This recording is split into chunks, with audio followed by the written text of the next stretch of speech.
Borclardan necə xilas olub, bolluq içində yaşaya bilərsən? Əgər bu videonu açıbsansa, böyük ehtimalla həyatında bir yer var ki, illərdir dəyişmir.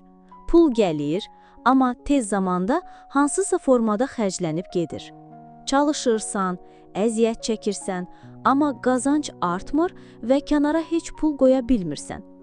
Borclar bağlanmır, sanki görünməz bir əngəl var. Və ya sadəcə yaşayırsan, nə pul artmır, nə də borc azalmır. Sadəcə növbəti bir ayda keçdi, deyirsən. Bu hissləri yaxşı tanıyıram. Təşviş, yorğunluq, bəzən ümidsizlik. Düşünürsən ki, bəlkə də problem məndədir. Amma bu həqiqətən belədirmi? Sən bu vəziyyətdən çıxmaq üçün çox şey etmisən, elə deyilmi?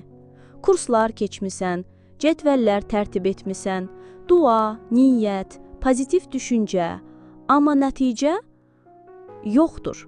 Bəlkə də problem heç də sənin əməllərində deyil. Bəlkə də məsələ görünməyən qanunların pozulmasındadır. Həyatda hər şey balansla işləyir.